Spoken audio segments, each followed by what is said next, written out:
ओम सभी को नमस्ते। मंत्रोच्चारण। ओम सहना भवतु सहनौ भुनक्तु सह वीर्यं करवावहै तेजस्विनावधीतमस्तु मा विद्विषावहै। ओम शांति शांति शांति। सांख्य दर्शन की कक्षा संख्या 32 है। प्रथम अध्याय के 100 सूत्र पूरे हुए हैं। प्रसंग चल रहा है प्रमाण। यत् संबंध सिद्धम तद आकारोल्लेखी विज्ञानम तत् प्रत्यक्षम। ये प्रत्यक्ष की परिभाषा थी।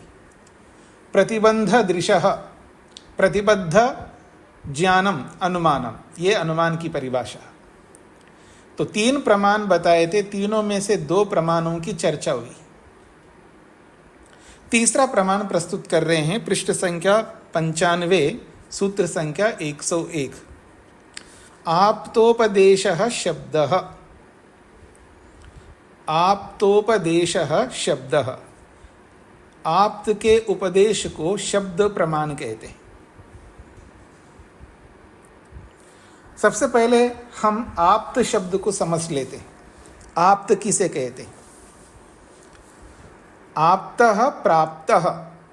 आप्त कहते प्राप्त को, जिसने प्राप्त किया।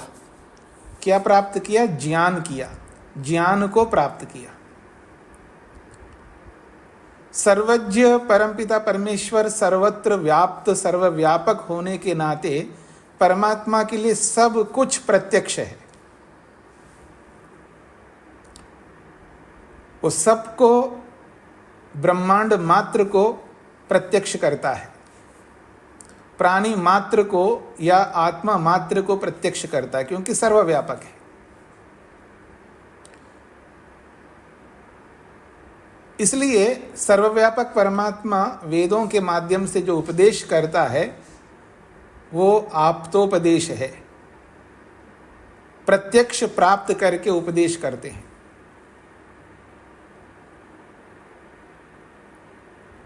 और परमात्मा से अतिरिक्त ऋषि होते हैं जो मंत्र दृष्टा होते हैं, वो भी आप्त होते हैं। उन्होंने भी प्राप्त किया है, उन्होंने भी प्रत्यक्ष किया है। लेकिन ऋषि का उपदेश सब कुछ प्रत्यक्ष नहीं होता है। अर्थात उन्होंने सबको प्रत्यक्ष किया फिर वो हमारे लिए बताया, ऐसा नहीं होता है। क्योंकि ऋषि प्रत्यक्ष करता है लेकिन सबको प्रत्यक्ष नहीं करता।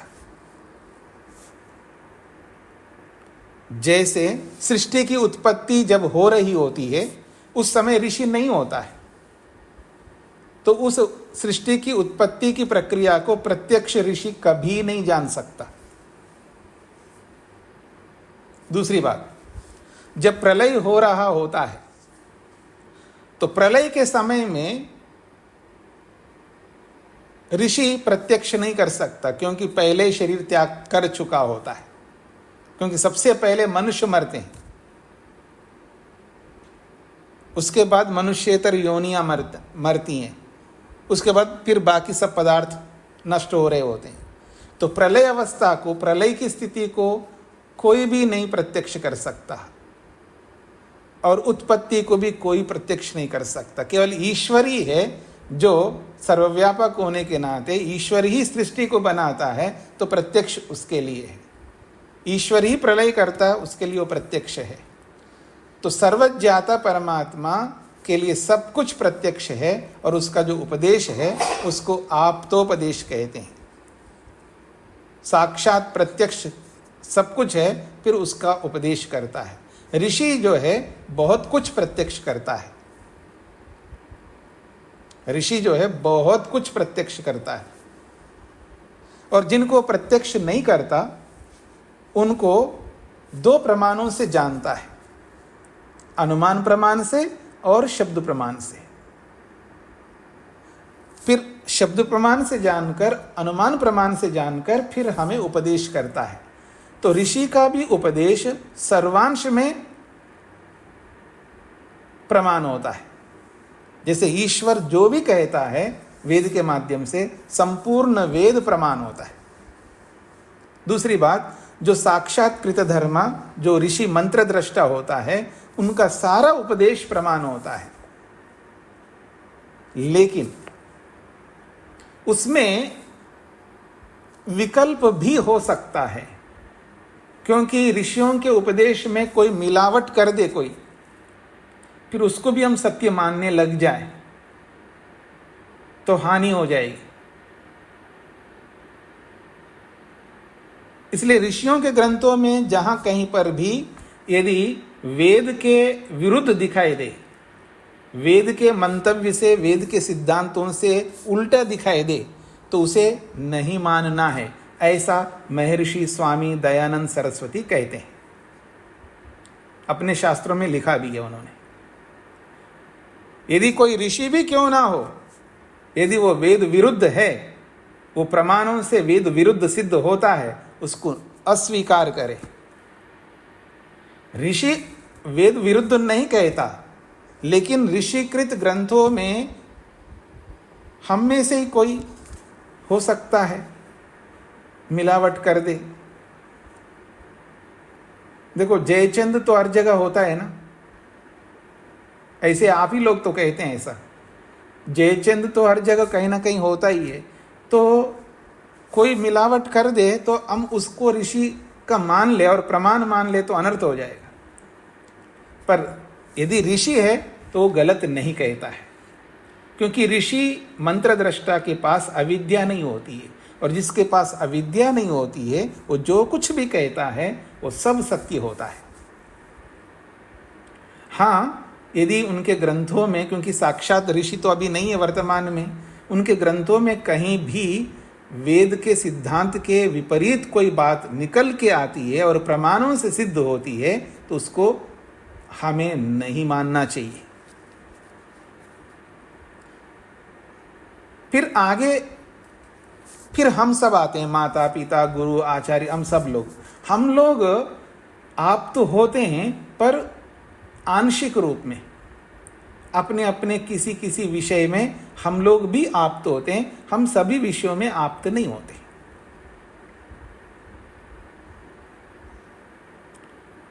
क्योंकि हम इतना अविद्या से ग्रस्त हैं, आकंठ डूबे हुए हैं अविद्या में, इसलिए हम सारी बातें सत्य नहीं कह सकते।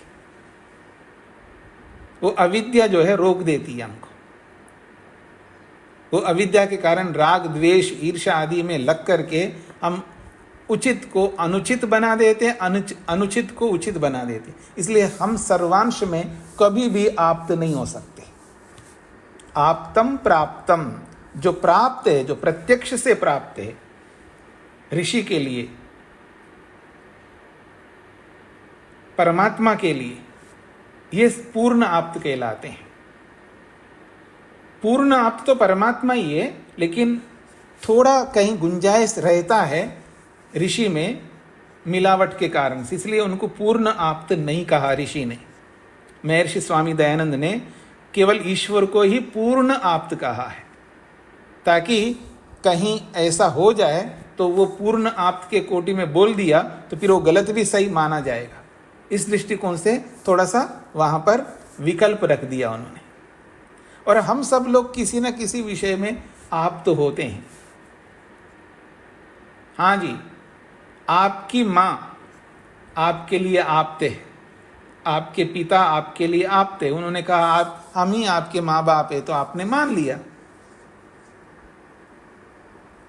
क्यों अनीता जी, आपने माना नहीं माना? माना है, और कोई चारा नहीं है आपके पास में ना मानने का।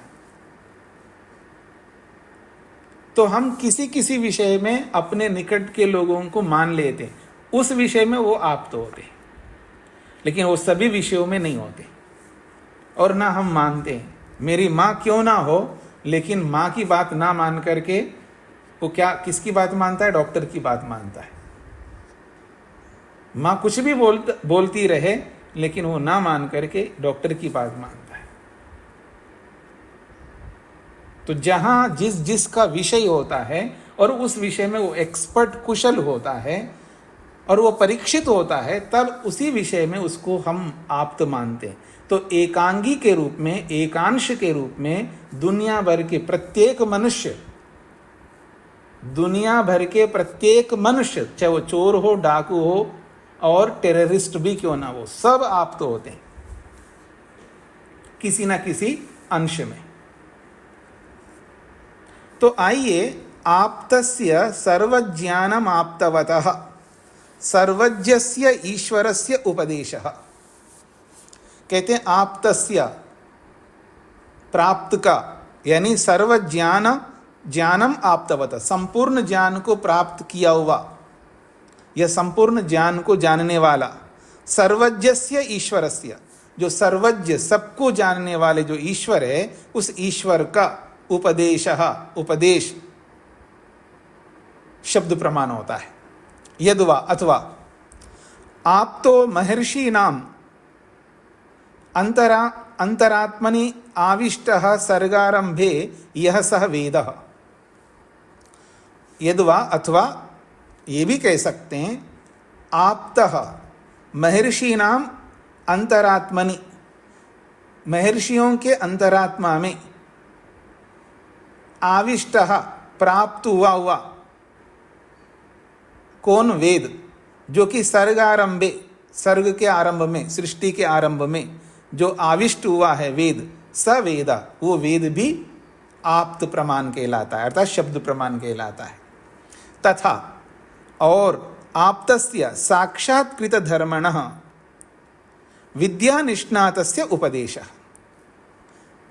जो आप्त है, जो साक्षात्कृत धर्म है, जो समाधि लगा करके उन्होंने परमात्मा को, जीवात्मा को और विषयों को साक्षात्कार कर लिया है और बहुत सारे विषयों को उन्होंने प्रत्यक्ष किया है, और जो नहीं कर सकते प्रत्यक्ष, उनको अनुमान से और शब्द प्रमाण से जाना है, और विद्या निष्णात है, विद्याओं में निपुण है, ऐसे ऋषियों का उपदेश शब्द प्रमाण कहलाता है। तो यहाँ तीन बातें कही, ईश्वर को आप्त कहा है, और सृष्टि के आरंभ में जिन चार ऋषियों को वेद का ज्ञान दिया है, वो चारों ऋषि जो है वो आप्त हैं, और बाकी जितने भी ऋषि हुए हैं उनके बाद में, उन सबको भी आप्त कहा है। यहाँ इतना ही कहा है, और न्याय दर्शनकार ने वहाँ पर इससे अतिरिक्त हम जैसे लोगों को भी, चोर डाकू लुटेरे को भी किसी न किसी विषय में आप्त स्वीकार किया, सभी विषयों में नहीं। वहाँ सूत्र दिया है आप्त के विषय में, आर्य म्लेच्छानाम समान। आर्य हो और म्लेच्छ हो, आर्य कहते हैं श्रेष्ठ से श्रेष्ठ व्यक्ति हो, और म्लेच्छ कहते हैं निकृष्ट से निकृष्ट भी हो, सब आप्त होते हैं। ऐसा महर्षि गौतम ने न्याय दर्शन में स्पष्ट किया है, और महर्षि वात्सायन ने उसकी व्याख्या की। शब्द प्रमाण पूरा हो गया जी, सरल है। और ये समझ लीजिएगा, संसार में सर्वाधिक शब्द प्रमाण होता है हमारे पास में, हम सबके दिमाग में, मस्तिष्क में, मन के अंदर जितना भी ज्ञान है, जितना भी, उसका 90% शब्द प्रमाण का है, और 9% जो है वो अनुमान प्रमाण का है, और 1% प्रत्यक्ष प्रमाण का है।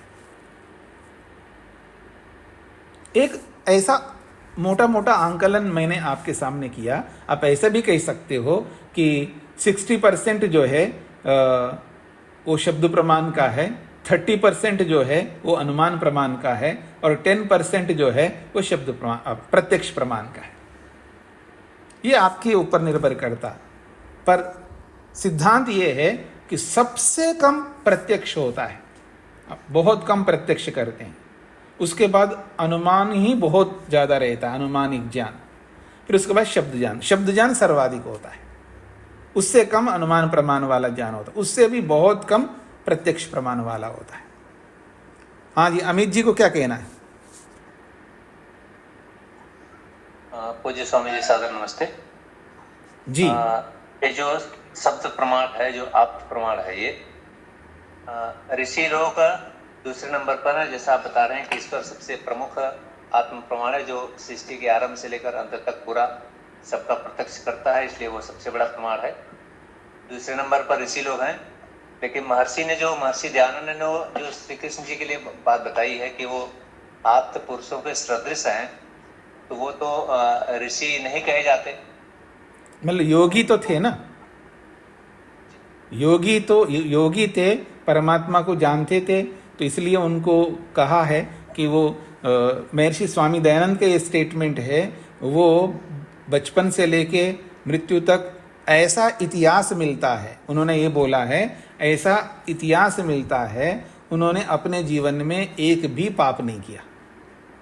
बहुत बड़ी बात है जी। हाँ जी, सरिता जी को क्या कहना है? स्वामी जी नमस्ते जी। ये व्याख्या में जो लाइन है ना, आप्त अर्थात सारे ज्ञान को प्राप्त करने वाले जी, तो ये ज्ञान प्राप्त कराने वाले या करने वाले, ऐसा क्या है? नहीं, करने वाले भी और कराने वाले हैं। आपका ज्ञान प्राप्त कर रहा है, नहीं कर रहा परमात्मा? अभी वर्तमान में आप क्या कर रहे हो? पढ़ रहे हो, क्या पढ़ रहे हो? सांख्य पढ़ रहे हो, इसका भी तो ज्ञान कर रहा है ना परमात्मा, तभी तो कर्म, आपके इस कर्म का फल देगा। जी जी, धन्यवाद। आगे बढ़ता हूं जी। उभय सिद्धि ही प्रमाणात तदुपदेश, उभय सिद्धि ही प्रमाणात तदुपदेश। उभय सिद्धि प्रमाणात, उभयो प्रकृति पुरुषयो सिद्धि ही भवति प्रमाणात। कहते हैं उभयो का अर्थ है प्रकृति पुरुषयो, प्रकृति और पुरुष इन दोनों की सिद्धि होती है प्रमाणात, प्रमाण से। प्रमाण से प्रकृति भी जानी जाती है, प्रमाण से पुरुष भी जाना जाता है। दो ही प्रकार की वस्तुएं, एक जड़ वस्तु और एक चेतन, लिविंग बीइंग और नॉन लिविंग थिंग, दो ही चीजें हैं, इसलिए प्रकृति पुरुषयो, दो ही प्रकार की वस्तुएं रखी है। उभयोः प्रकृति पुरुषयोः, प्रकृति और पुरुष इन दोनों की सिद्धि प्रमाणात भवति, प्रमाण से ही होती है। अतः तस्य प्रमाणस्य उपदेश क्रियते, इसलिए उस प्रमाण का उपदेश किया जा रहा है। उभय सिद्धि प्रमाणत्रयात् कथमिति विवीर्यते। उभय सिद्धि प्रमाणत्रयात्, प्रमाणत्रयात् तीन प्रमाणों से उभय सिद्धि, प्रकृति और पुरुष की सिद्धि कथम, कैसे होती है, इस बात को विव्रियते, प्रस्तुत किया जा रहा है। प्रकृति पुरुषयो प्रत्यक्षम प्रमाणम तो योगिनाम अबाह्य प्रत्यक्षत्वात् तेषां लीन वस्तु लब्धातिशय संबंधाश्च भवति इति उक्तम ही पूर्वम। दो बातें रखी है। प्रकृति और पुरुष का ज्ञान प्रमाणों से होता है, तो इन दोनों प्रकार के पदार्थों का ज्ञान तीनों प्रमाणों के माध्यम से होता है। तो तीनों प्रमाणों के माध्यम से इन दोनों प्रकार के पदार्थों का ज्ञान कथम, कैसे होता है, इस बात को आगे बता रहे हैं। जैसे कि प्रकृति का और पुरुष का जो प्रत्यक्ष होता है, और वो जो प्रत्यक्ष प्रमाण है वो कैसे होता है, योगी नाम अबाह्य प्रत्यक्षत्वात्, योगियों के अबाह्य प्रत्यक्ष से होता है। तेषाम, उन पदार्थों को अथवा उन लोगों को जो कि लीन वस्तु लब्धातिशय संबंधात, जो लीन वस्तु अर्थात सूक्ष्म पदार्थ हैं, उन सूक्ष्म पदार्थों को वो प्रत्यक्ष प्राप्त करके प्रत्यक्ष के साथ उनका संबंध कर लेने से होता है। इति उक्तम ही पूर्वम, ये बात पहले कह चुके हैं। हाँ जी, मधु जी को क्या कहना है? स्वामी जी सादर नमस्ते। स्वामी जी, यहाँ थोड़ा संशय हो रहा है। भाष्य विस्तार में नीचे लिखा है प्रकृति और पुरुष, प्रकृति पुरुषयोः और ब्रैकेट में लिख दिया जीवात्मा और परमात्मा, तो यहाँ पे प्रकृति और परमात्मा होना चाहिए या जीवात्मा या प्रकृति होना चाहिए?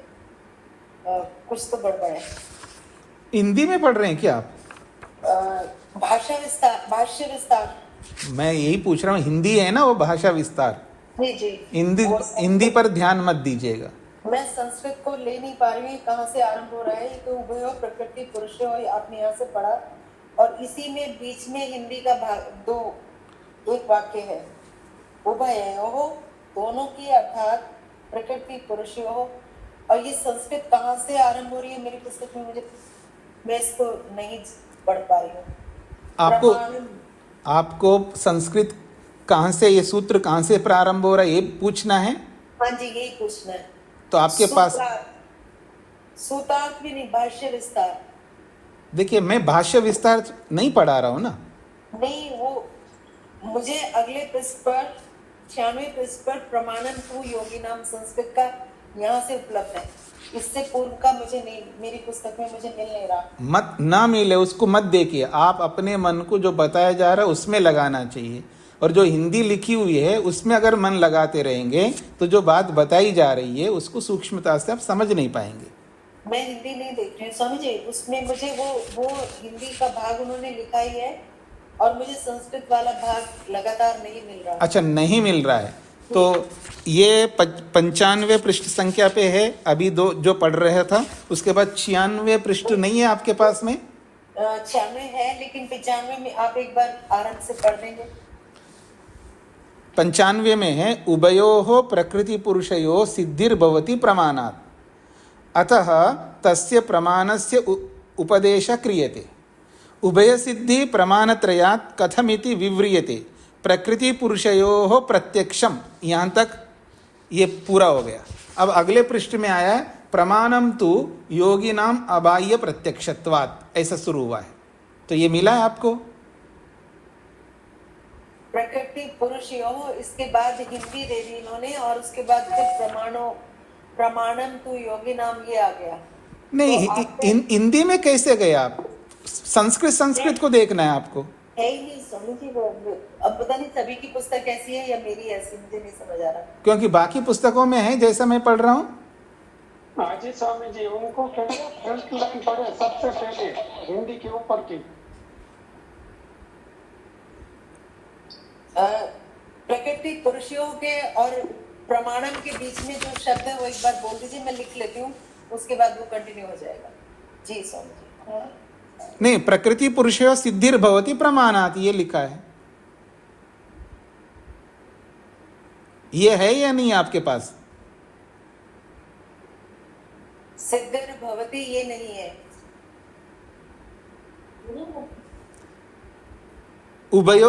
उभयोः प्रकृति पुरुषयोः सिद्धिर्भवति प्रमाणात् ये नहीं लिखा हुआ है? नहीं, ये नहीं लिखा हुआ। क्या लिखा हुआ है आपके पुस्तक में?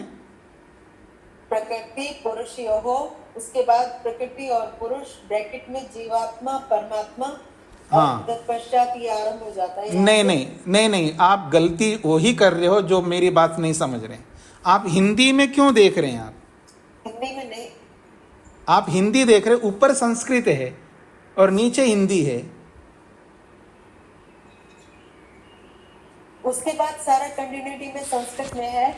मुझे केवल ये 2 लाइनों में संशय हो रहा है। नहीं, ये 2 लाइन मत देखिए, ऊपर देखिए, ऊपर जहां सूत्र प्रारंभ हुआ है 102 पर।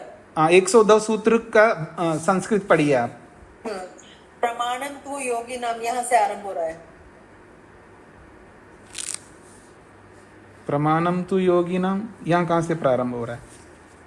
हाँ ठीक ही कह रही है आचार्य जी, ये 96 पृष्ठ पे है जी। नहीं, दूसरे लोग नहीं बोलेंगे, दूसरे लोगों को नहीं कहा गया है, उलझाइए मत। पृष्ठ संख्या 95 में देखिएगा, और ऊपर सूत्र संख्या 102 है, उसके नीचे सूत्रार्थ, उसको पढ़िए, क्या लिखा है वहां पर? भाष्य, इन्होंने सीधा भाष्य विस्तार दे दिया सूत्रार्थ। हाँ, ये गलत कर रहे हो ना, फिर वहीं पर जा, आप हिंदी में जा रहे हो, हिंदी में देख रहे हो। कुछ ही यही मैं पूछना चाह रही, संस्कृत है ही नहीं इसके बीच में, क्यों नहीं है? क्यों नहीं है? कंफ्यूजिंग है।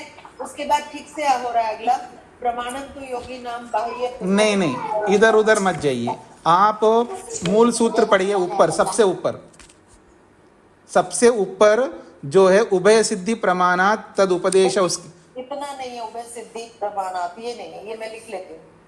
अच्छा, जी जी, वो लिख लीजिएगा। उभय सिद्धि प्रमाणात तद उपदेशः।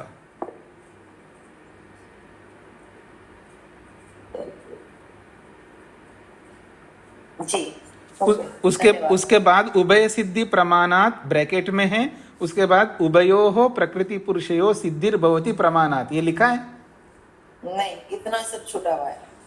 और उसके आगे क्या लिखा है? प्रमाणम तु योगी नाम बाह्य प्रत्यक्ष स्वाद तेषाम। अच्छा, ठीक है ठीक है। तो अभी आपको क्या करना है, पाठ के बाद में दूसरे से आप लिख लीजिएगा, लिखवा लीजिएगा, ठीक है? जी जी धन्यवाद जी। तो ये 2 मिनट में होने वाला था, आप ऊपर नहीं देख रहे, नीचे हिंदी में देख रहे हैं, ये इसलिए इतना समय लग गया। जी, आगे बढ़ता हूँ जी। तो ये कह रहे हैं उभय सिद्धि प्रमाण त्रयात, दोनों पदार्थों की सिद्धि प्रमाण, तीनों प्रमाणों से होती है। कथम, कैसे होती है? तो उसको विव्रियते, उसका विवरण दे रहे हैं। प्रकृति पुरुषयोः प्रत्यक्षम प्रमाणम तो, प्रकृति और पुरुष इन दोनों का जो प्रत्यक्ष प्रमाण है वो कैसे होता है? योगिनाम अबाह्य प्रत्यक्षत्वात्, योगियों के अबाह्य प्रत्यक्ष से होता है। तेषाम, उन लोगों को, लीन वस्तु लब्धातिशय संबंधाच्च भवति, जो सूक्ष्म वस्तुओं का साक्षात्कार करने से अंतरात्मा में होता है। इति उक्तम ही पूर्वम, ये बात पहले कह चुके हैं। यतो ही प्रत्यक्ष लक्षण के सूत्र, क्योंकि प्रत्यक्ष लक्षण वाले सूत्र में क्या कहा गया था? यह संबद्ध सिद्धम तदाकारोल्लेखी विज्ञानम तत्प्रत्यक्षम, ऐसा कहा गया था। इति, इस प्रकार से न्याय शास्त्रवत, न्याय शास्त्र के समान, न्याय शास्त्रवत, न्याय शास्त्र के समान इंद्रियार्थ सन्निकर्षः, इंद्रिय और अर्थों का जब सन्निकर्ष होता है तब प्रत्यक्ष होता है, ऐसा कहा वहां पर। इंद्रिय अर्थ सन्निकर्षः, इंद्रिय कहते हैं 11 इंद्रियां, अर्थ कहते हैं विषय। तो इंद्रियों और अर्थों का जब सन्निकर्ष, सन्निकर्ष का मतलब संबंध, जुड़ना, इंद्रियों का अर्थों के साथ संबंध होने से, सन्निकर्ष का मतलब संबंध, जुड़ जाने से प्रत्यक्ष होता है, ऐसा न्याय दर्शन में कहा था। तो प्रत्यक्षस्य लक्षणम न उक्तम, तो न्याय दर्शन में इंद्रियार्थ सन्निकर्ष लक्षण जो बताया है, ऐसा प्रत्यक्ष लक्षण नहीं कहा है यहां पर इस शास्त्र में। इस शास्त्र में क्या कहा है? यत् संबद्ध सिद्धम उक्तम, ऐसा कहा है। अर्थात न्याय शास्त्र में जो प्रत्यक्ष लक्षण की परिभाषा की है, इंद्रियार्थ सन्निकर्षम, ऐसा जो परिभाषा किया है, वैसा इस शास्त्र में नहीं कहा है। किंतु क्या कहा है? यह संबद्ध सिद्धम, ऐसा उक्तम कहा है। तच्च अंतकरण संबंध सिद्धम अध्यात्म संबंध सिद्धम अपि योगिनाम प्रत्यक्षम तत्प्रत्यक्ष लक्षणे अंतर्भवति। तो ये संबद्ध सिद्धम कहने से अंतकरण के संबंध से जो आंतरिक आध्यात्मिक पदार्थ हैं उनका भी यहाँ पर ग्रहण हो जाएगा। तो कह रहे हैं अंतकरण संबंध सिद्धम, अंतकरण के संबंध से जो सिद्ध होता है, अर्थात आध्यात्म संबंध सिद्धम, अध्यात्म के संबंध से भी जो सिद्ध होता है वो कैसे? योगी नाम, वो योगियों को होता है, फिर वो योगियों का प्रत्यक्षम, प्रत्यक्ष होता है। तो तत्प्रत्यक्ष लक्षणे अंतर्भवति। तो ये हमारे ये संबंध सिद्धम, इस प्रत्यक्ष लक्षण में ये सारी बातें सिद्ध हो जाती हैं। इंद्रियार्थ सन्निकर्ष कहने से ये सारी बात सिद्ध नहीं होंगी, ये संबद्ध सिद्धम कहने से सारी बात सिद्ध हो जाती है। तस्मात्, इसीलिए प्रकृति पुरुषयो सिद्धौ प्रत्यक्षम प्रमाणम अपि साधकम, प्रकृति पुरुष इन दोनों की सिद्धि में, इन दोनों के प्रत्यक्ष में प्रत्यक्ष प्रमाण भी यहाँ पर साधक बनता है। अर्थात प्रत्यक्ष प्रमाण से भी प्रकृति पुरुष का भी ज्ञान होता है, ऐसा सिद्ध होता है। यहां तक समझ में आ गई जी सब लोगों को? जो पहले कह चुके हैं वही बातें यहां पर दोहरा रहे हैं, प्रक्रिया बताई गई। अब कह रहे अनुमानम। अनुमान कैसे होता है? महतत्वादिकम कार्यम। कैसे अनुमान होता है पीछे बताया था ना, उसी को दोहरा रहे हैं। अनुमान कैसे होता है? महतत्वादिकम कार्यम, महतत्व से लेकर के पंचमा भूतों तक, ये सब क्या है जी? कार्यम, कार्य है। कार्यम च उपादान निमित्ताभ्याम संभवति। और जो भी कार्य होता है ये दोनों कारणों से होता है, एक उपादान कारण से और एक निमित्त कारण से। कार्य मात्र, जिसको भी आप कार्य कहोगे, उस कार्य की सिद्धि दो कारणों से होती है, एक उपादान कारण की और एक निमित्त कारण की। निमित्त कारण कहते हैं उस कार्य को बनाने वाला, उपादान कारण उसको कहते हैं उस कार्य का रॉ मटेरियल। कार्य का जो रॉ मटेरियल है उसको उपादान कारण कहते हैं, और उस कार्य को बनाने वाला क्रिएटर को यहां निमित्त कारण कहते हैं। तो कह रहे हैं तो महतत्व आदि से लेकर के पंचमा भूतों तक जो कार्य है वो कार्य मात्र से उपादान निमित्ताभ्याम संभवति। वो कार्य मात्र उपादान और निमित्त कारण से ही संभव हो सकता है। उदाहरण दिया घटवत, घड़े के समान। उसको और विस्तार कर रहे हैं। यथा घटस्य मृत्तिकया उपादान कारणेन तथा कुंभकारेण निमित्त कारणेन भवितव्यम। जैसे घटस्य, घड़े को मृत्तिकया उपादान कारण, मिट्टी रूपी उपादान कारण से, तथा कुंभकारेण, कुंभकार अर्थात कुम्हार, कुम्हार रूपी निमित्त कारण से भवितव्यम होता है। तद्वत, उसी के समान, घड़े के समान, तद्वत उसी घड़े के समान, अत्रापि इस संबंध में भी, किस संबंध में? कार्य रूपी सृष्टि के संबंध में, प्रकृत्योपादान कारणेन पुरुषेण ईश्वरेण निमित्त कारणेन भवितव्यम एव। तो अत्रापि इस सृष्टि रूपी कार्य के विषय में भी प्रकृति को उपादान कारण के रूप में होना चाहिए और पुरुष रूपी ईश्वर के द्वारा निमित्त कारण होना चाहिए। अथच एक और बात कहना चाहते हैं, कारण गुण पूर्वका कार्य गुणो दृष्टः। ये वैशेषिक दर्शन का बहुत ही महत्वपूर्ण सूत्र है। वैशेषिक दर्शन का सूत्र ये, कारण गुण पूर्वका कार्य गुणो दृष्टः। कारण गुण पूर्वक का मतलब है कारणों में जैसे गुण होते हैं वैसे ही गुण कार्यों में दिखाई देते हैं, इसका यह अर्थ है। तो कारण गुण पूर्वक ही कार्य के गुण होते हैं। कारण गुण पूर्वक का मतलब है कारण के गुणों के अनुसार ही कार्यों के गुण होते हैं। जैसे कारण में गुण होंगे वैसे ही कार्य में होंगे।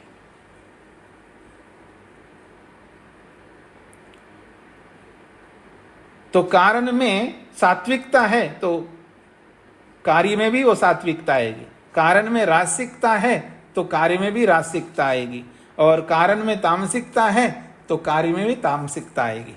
इसलिए ध्यान देना, दुनिया की कोई भी वस्तु नहीं है जिस वस्तु में सात्विकता, रासिकता और तामसिकता ना हो।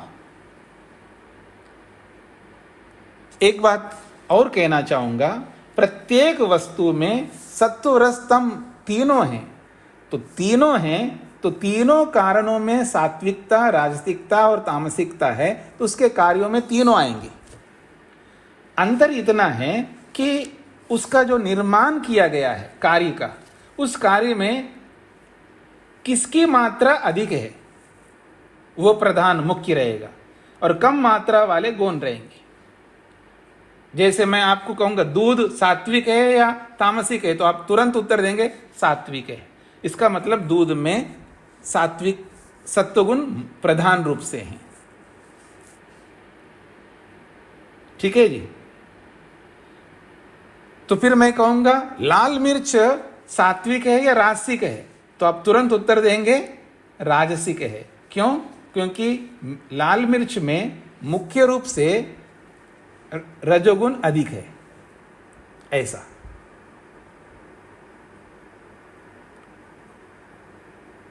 तो कोई ऐसी वस्तु नहीं है जिसमें तीनों ना हो, लेकिन तीनों होते हुए भी मात्रा के ऊपर निर्भर करता है।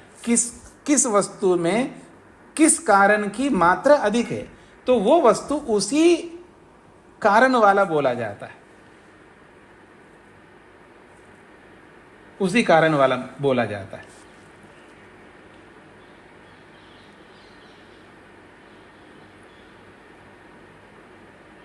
हाँ जी, घी कह रहा हूं, हलवा किसकी हलवा है जी? आज से 40 साल पहले हम लोग डालडे के हलवे को देख देख करके परेशान हुए थे। उस समय डालडा बहुत चलता था, आजकल नहीं चलता हुआ, 40 साल पहले की बात कर रहा हूँ। गुरुकुल में हाँ जी, वो भोजन भंडारा उनका है, वहाँ से भोजन आया तो सबसे पहले हम पूछते थे हलवा किसका है, मतलब घी का है डालडे का है, ठीक है ना, घी का है डालडे का है। तो क्योंकि वो प्रधान है, उसमें वो घी प्रधान है, वो ये जो भी तत्व है वो प्रधान है। तो जिसमें जिसकी प्रधान, देखिए मात्रा दो प्रकार से होती है, मात्रा दो प्रकार की होती है, एक क्वांटिटी के रूप में और एक क्वालिटी के रूप में, एक क्वांटिटी के रूप में एक क्वालिटी के रूप में। तो वहां घी की प्रधानता है, उसी से वो क्वालिटी आती होगी उसमें। तो वस्तु को देखने से पता लगता है कि उस वस्तु में प्रधानता किसकी है, तो उसके जो कारण के गुण होंगे वही कार्य में आएंगे ना। तो जो कारण अधिक मात्रा में है उस कार्य में, उसी के गुण अधिक आएंगे। तो जैसे कारणों में गुण होंगे वैसे ही कार्य में गुण आएंगे। हाँ, ये कभी नहीं हो सकता जो गुण कारण में ना हो वो कार्य में कभी नहीं आ सकते, इसका एक भी विकल्प आप ऑप्शन नहीं दिखा सकते। इसलिए कह रहे कारण गुण पूर्वक कार्य गुणों दृष्टा।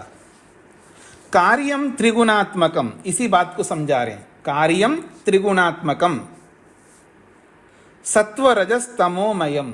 कार्यम जो भी कार्य है, संसार का प्रत्येक कार्य पदार्थ, महतत्व से लेकर के जो भी दिखाई देने वाले समस्त पदार्थ त्रिगुणात्मकम, ये तीनों गुणों स्वरूप वाला है, अर्थात सत्व रजस तमोमयम, सत्व रज और तम स्वरूप है प्रत्येक कार्य। तथा भूतेन त्रिगुणात्मकेन सत्वरजस तमोमयेन प्रकृत्याख्येन उपादान कारणेन अपि भवितव्यम।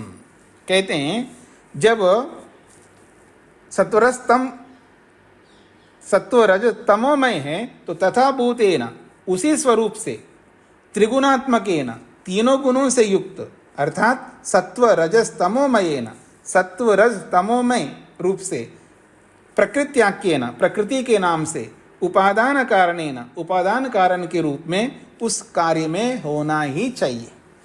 अगर वो कार्य है तो उसमें तीनों तत्व विद्यमान है, उनको होना ही चाहिए, उसके बिना वो नहीं हो सकता। फिर कहा है अचाक्षुषानाम अनुमानेन बोध। अचाक्षुषानाम, अचाक्षुषानाम का मतलब है जो आंखों से नहीं, अचाक्षुष कहते हैं इंद्रिय, जो इंद्रियों से दिखाई नहीं देने वाले पदार्थ हैं, अनुमानेन बोध, उनका अनुमान से ज्ञान होता है।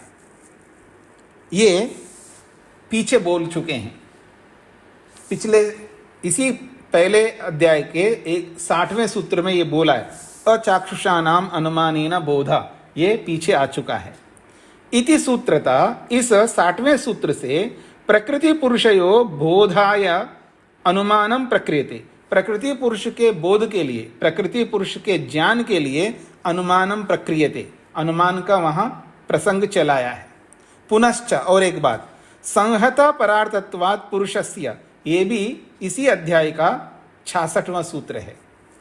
संहत परार्थत्वात् पुरुषस्य, ये सब अनुमान के प्रकार बताए जा रहे हैं, कैसे कैसे हम अनुमान कर सकते हैं। जो संघात होता है, अनेक अवयवों से मिला हुआ होता है, वो परार्थ होता है, दूसरे के लिए होता है। वो दूसरा कौन है? पुरुषस्य, वो पुरुष के लिए होता है। इति सूत्रे अपि उपतिष्ठते, इस सूत्र में भी अनुमान की प्रक्रिया लागू होती है। संगत परार्थत्वात् पुरुषस्य अनुमानेन बोधो भवति। संहत परार्थत्वात्, संघात मात्र दूसरे के लिए होने से, इतने कहने मात्र से पुरुषस्य अनुमानेन बोधो भवति, पुरुष का अनुमान से बोध हो ही जाता है, क्योंकि वो पर कोई और नहीं है, वो पुरुष ही होता है। संघात दूसरे के लिए होता है, और दूसरा जड़ वस्तु नहीं हो सकती है, वो चेतन ही होगी, और वो चेतन पुरुष होगा, तो पुरुष का अनुमान अपने आप हो जाता है संघात मात्र को देख करके। देखिए कितनी बड़ी सूक्ष्मता से ऋषियों ने प्रस्तुत किया है। संघात मात्र को देख करके, कार्य पदार्थ को देखने मात्र से आत्मा का अनुमान हो जाता है, क्योंकि वो संघात मात्र दूसरे के लिए होता है, और वो दूसरा और कोई नहीं है पुरुष के अतिरिक्त, आत्मा के अतिरिक्त। महदादिकम संगतम, और जो महदादि पदार्थ हैं, महतत्व से लेकर के पंचमाभूतों तक जो पदार्थ है, तो महदादिकम संहतम, ये सब मिलकर के बने हुए हैं, अनेक अवयव मिला करके बनाए गए हुए हैं, इसलिए वो संगत है, अर्थात संगात है। तच्च परार्थ, और जो संगात है वो परार्थ है, दूसरों के लिए ही होता है। घट शय्यादिवत, उदाहरण दिया है घड़ा शैया आदि के समान। शैया का मतलब बिस्तर, बिस्तर किसके लिए होता है? बिस्तर के लिए नहीं होता है, बिस्तर आपके लिए होता है, पर के लिए होता है, और घड़ा पर के लिए होता है, और आदि से किसी भी कार्य पदार्थ को ले सकते। परश्च पुरुष, और वो पर कौन होता है? तो परह च पुरुष, वो पर पुरुष ही होता है। एवं अनुमानम प्रमाण सिद्धौ, इस प्रकार से अनुमान प्रमाण की सिद्धि होती है। अब कह रहे हैं शब्द प्रमाणम च, शब्द प्रमाण की भी कैसे सिद्धि कर सकते हैं हम लोग? द्यावा भूमि जनयन देव एकः, ये शब्द प्रमाण है। ये यजुर्वेद का बहुत महत्वपूर्ण मंत्र है। कहते हैं द्यावा भूमि जनयन देव एकः देव, एक ही देव परमपिता परमात्मा ने द्यावा भूमि जनयन, द्युलोक आदि पृथ्वीलोक आदि पदार्थों को उत्पन्न करता है। द्यावा भूमि जनयन, यहाँ द्युलोक और भूमि पृथ्वीलोक ही दिख रहा है, और इन दोनों के बीच में जो अंतराल है, अंतरिक्ष लोक है, वो अंतर्नीत है इसके अंदर। तो द्यावा भूमि जनयन का मतलब है तीनों लोकों को एकमात्र देव परमात्मा ने उत्पन्न किया, इसका अर्थ है। इति पुरुष विशेष ईश्वरे शब्द प्रमाणम, जो पुरुष विशेष ईश्वर है उसके विषय में ये शब्द प्रमाण है। और क्या कहा? त्यक्तेन भुंजीथा, तेन त्यक्तेन भुंजीथा आता है ना यजुर्वेद में, ये भी यजुर्वेद का प्रमाण है। त्यक्तेन भुंजीथा, त्याग भाव से भोग करना चाहिए। हाँ जी, हम कैसे भोग करते हैं जी? ये तो आप ही को पता होगा कैसे करते हैं। अब ये समझना ही होगा त्याग भाव से भोग कैसे किया जाता है, बड़ा विज्ञान है ये। और जो इस विज्ञान को नहीं जानता वो कभी भी आगे नहीं बढ़ पाएगा, ईश्वर तक नहीं पहुंच पाएगा। तेन त्यक्तेन भुंजी था, अगर इसको नहीं समझे व्यक्ति तो समझ लेना कि वो कभी ईश्वर तक नहीं पहुंच पाएगा।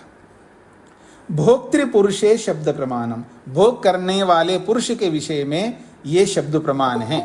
यानी पुरुष भोग करता है, पुरुष भोग करता है, इस विषय में ये तेन त्यक्तेन भुंजीता ये शब्द प्रमाण है। हाँ जी, पुरुष भोग करता है नहीं करता? अगर पुरुष भोग करता है तो सिद्ध करो, तो आप ये प्रमाण दे दो, तेन त्यक्तेन भुंजीता। ईश्वर जीवयो शब्द प्रमाणम, और ईश्वर और जीव के बारे में दोनों के, यानी ये दोनों अलग अलग है, ध्यान दीजिएगा। ईश्वर जीवयो, ईश्वर अलग है, परमात्मा अलग है, और जीवात्मा अलग है, इन दोनों के विषय में भी शब्द प्रमाण है। क्या है? बालादेकम अनीयः, नहीं, बालादेकम अनीयस्कम उत एकम न एव दृश्यते। कहते हैं बालादेकम अनीयस्कम, जो सिर का बाल होता है उसके बाल को टुकड़े करते जाइए, टुकड़े करते जाए करते जाए करते जाए करते जाए, एक को दो बनाओ, फिर जो दो बन गए उसमें से एक को लेकर के फिर उसके दो बनाओ, फिर उन दोनों में से एक को लेकर के फिर उसके दो बनाओ, करते जाओ करते जाओ। कर पाओगे आप? जितना कर सकते उतने करोगे, उसके बाद में मशीन से करना होगा। और मशीन से भी जब नहीं कर पाओगे, बुद्धि से करना होगा, और करते जाओ, फिर उसके बाद अंत में जाकर के रुक जाओगे कि इससे भी छोटा नहीं हो सकता। तो वो जो बाल का छोटा सा अंश है, तो बालाद एकम अनीयस्कम, उस बाल के छोटे से टुकड़े से भी बहुत छोटा है। उत एकम नैव न एव दृश्यते, और वो कभी दिखता ही नहीं है, वो दिखता नहीं, इतना छोटा पदार्थ है।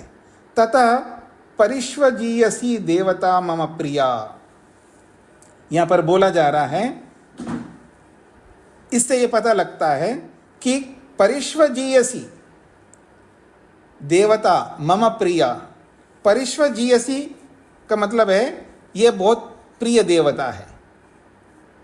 परिष्वजीयसी देवता मम प्रिया, ये मेरे बहुत प्रिय है, कल्याण करने वाला है।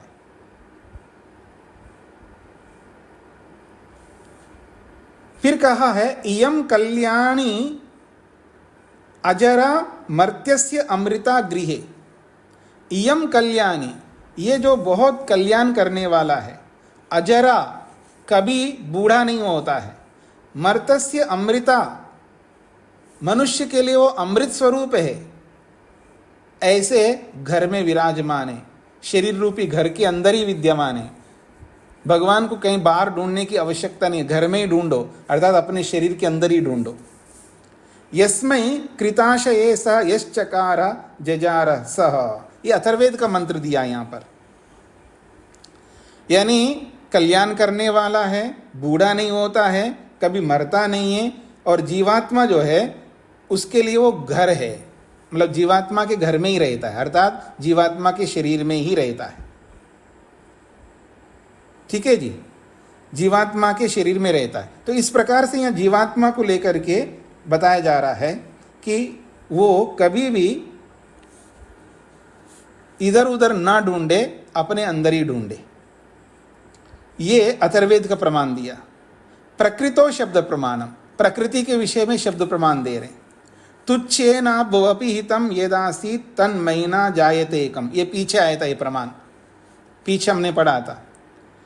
तुच्छेनाबु आबु अपिहितम यदासी, जो तुच्छ भाव से अर्थात दृष्टिगोचर नहीं होता है, उसका कोई स्वरूप ही नहीं दिखता है, ना के बराबर होता है, आबू के रूप में वो ढका हुआ है, और वो उससे सबसे पहले महीना जायते एकम, एक महीना रूप से अर्थात एक महतत्व के रूप में सबसे पहले एक पदार्थ उत्पन्न हुआ है। ये ऋग्वेद का प्रमाण दिया है। उसी को बोला है आबु प्रकृत्याख्यम कारण वस्तु।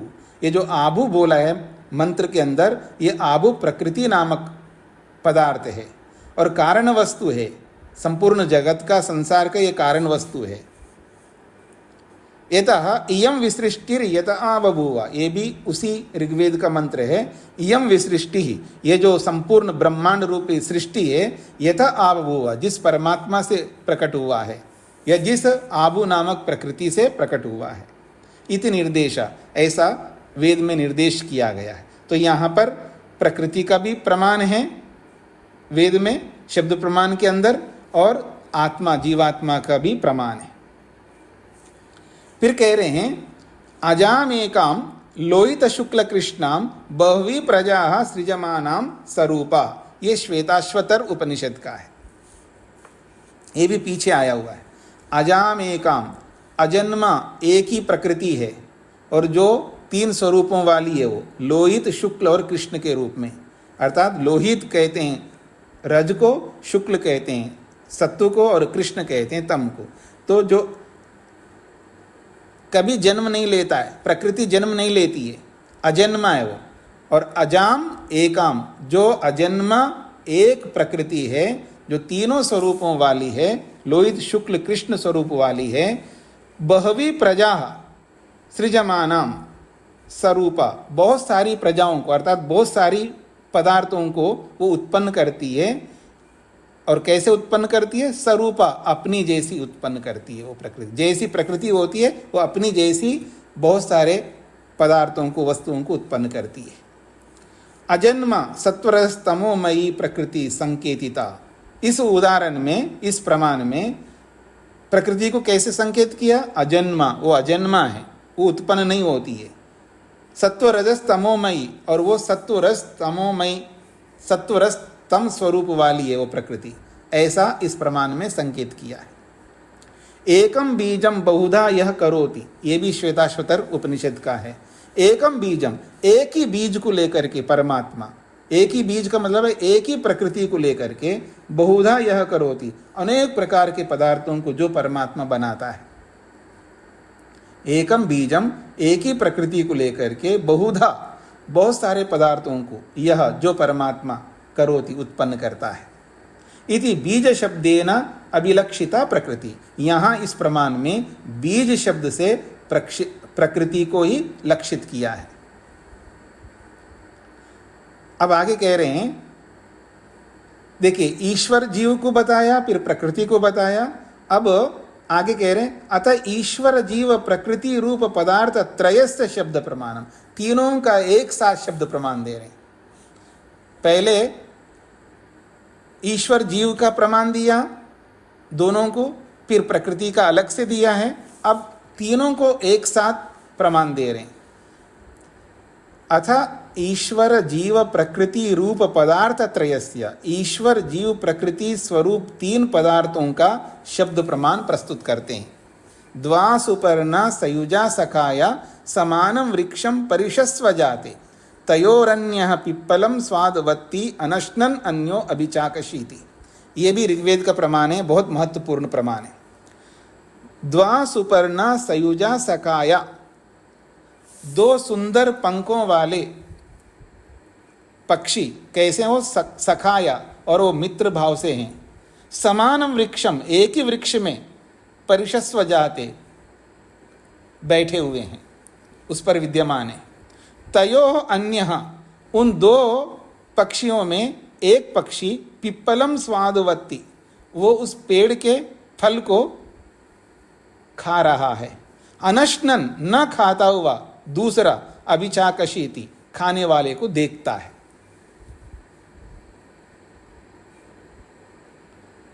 समझने का यहाँ बहुत सरल है कि वृक्ष जो है अलग है, यहाँ पर समझने का ध्यान दीजिएगा।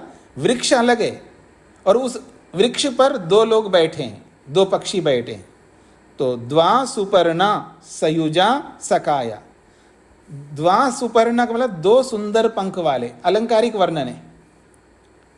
दो सुंदर पंख वाले, सयुजा एक साथ, मित्र भाव से, सखाया मित्र भाव से, समानम वृक्षम एक ही वृक्ष पर, परिशस्व जाते बैठे हुए हैं। फिर कहते तयो हो, उन दोनों में से, अन्यः एक, पिप्पलम स्वादवत्ती, वो फल रूपी पिप्पल को खा रहा है। अनश्नन, न खाता हुआ, अन्यः दूसरा, अभिचाकशीति, केवल देख रहा है। खाई जाने वाली वस्तु अलग है, खाने वाला अलग है, और इन दोनों से अलग एक देख रहा है।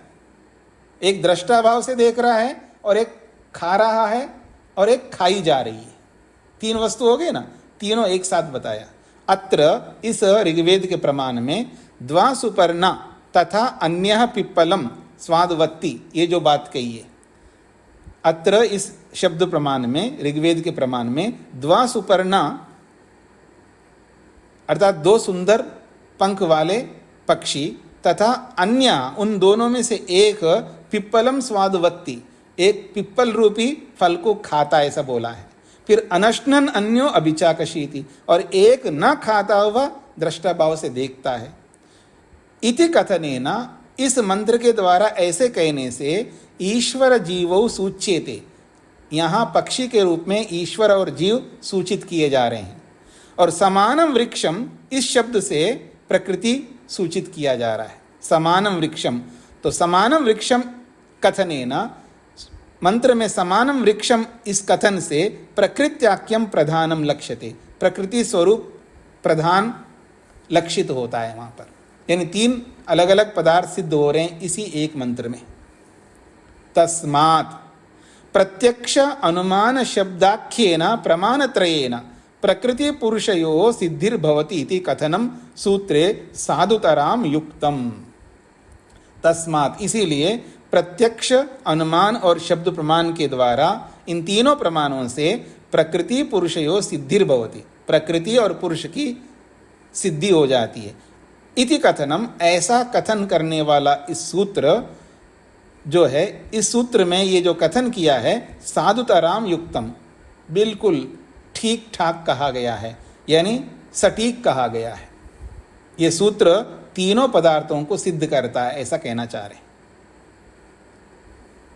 किसी का कोई प्रश्न हो तो कर सकते हैं अभी।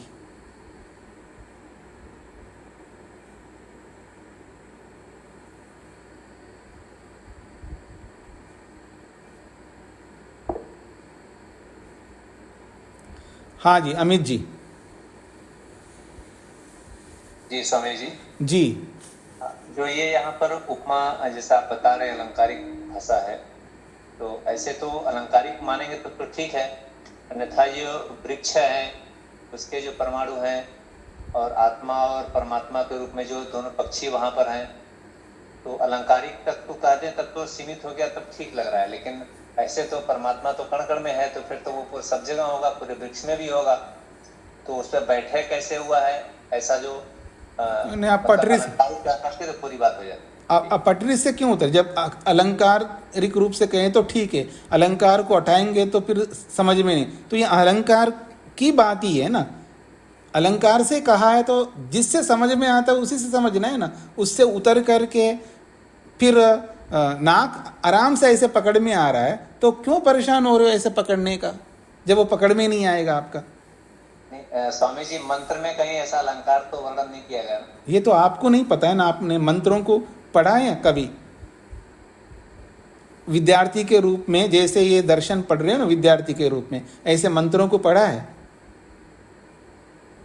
नहीं, ऐसे मंत्र को मैं ऐसे तो नहीं पढ़ा है। तो फिर नहीं पढ़ा है तो कैसे पता लगेगा आप? हर मंत्र में कोई ना कोई अलंकार होता है। और आपने स्वामी दयानंद सरस्वती जी का यजुर्वेद भाष्य पढ़ा है कभी? नहीं पढ़ा है तो जरूर पढ़िए, संस्कृत भाग पढ़िए, पता लगेगा। तो स्वामी जी लिखते हैं इस मंत्र में उपमा अलंकार है, श्लेष अलंकार है, ये अलंकार है, अलंकार ही अलंकार भर दिया उन्होंने, और मंत्र में कहीं दिखता नहीं आपको। ठीक है ना, वो तो पढ़ने से पता लगता है। ये अलंकार तो सारे ही मंत्रों में देते हैं स्वामी जी, वहां पर जहां होता है वहां होगा, हर मंत्र में हो जरूरी नहीं है। और दूसरी बात, भाष्यकार के ऊपर निर्भर करता है वो किस अलंकार को देख रहा है, क्योंकि मंत्र के बहुत सारे अर्थ होते हैं। जो अर्थ एक ऋषि ने किया है वही अर्थ दूसरा ऋषि नहीं करता, वो अलग अर्थ करता है, क्योंकि मंत्र के अनेक अर्थ होते हैं। और एक ही ऋषि भी एक ही मंत्र के अनेक अर्थ करता है, जैसे स्वामी दयानंद ने किया है। ऋग्वेद आदि भाष्य भूमिका में उसी मंत्र का अर्थ अलग किया है, उसी मंत्र का अर्थ संस्कार विधि में अलग किया है, उसी मंत्र का अर्थ सत्यार्थ प्रकाश में अलग किया है, उसी मंत्र का अर्थ वेद भाष्य में अलग किया है। एक ही ऋषि ने एक ही मंत्र के अलग अलग अर्थ किए। अगर वहां जिस प्रसंग को लेकर के अर्थ दे रहे हैं उस अर्थ में अगर अलंकार होता है तो अलंकार बोलेंगे, किसी प्रसंग में अलंकार की आवश्यकता नहीं तो नहीं बोलेंगे, पर होता वहां पर है। जी, उसी को स्वामी जी आदि भौतिक, आदि दैविक और आध्यात्मिक का जो भाष्य करते हैं, तो तीन अर्थों पर जाकर के होता है। 3 प्रकार के अर्थ होते हैं। जी हाँ जी, सरिता जी, माइक खोला जी। 95 नंबर सूत्र जो है ना, उसका संधि विच्छेद पूछना था। 95 सूत्र का संधि विच्छेद। जी जी हाँ जी। मुक्तात्मनः प्रशंसा उपासा सिद्धस्य वा, प्रशंसा उपासा सिद्धस्य वा। प्रशंसा के बाद विसर्ग तो नहीं है? नहीं, प्रशंसा स्त्रीलिंग में है ना, आकारांत।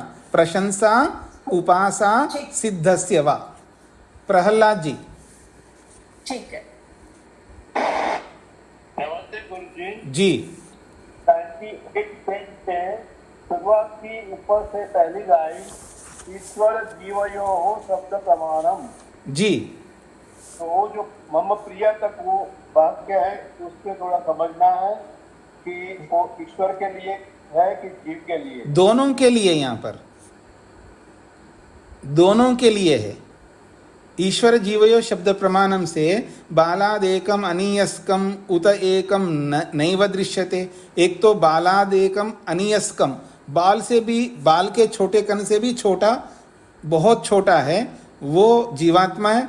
नैव एकम दृश्यते, एक तो बिल्कुल पता ही नहीं लगता है उसका, तो उस छोटे कण से, भाई अणु से भी दूर है वो परमात्मा है। तो दोनों के लिए प्रमाण है।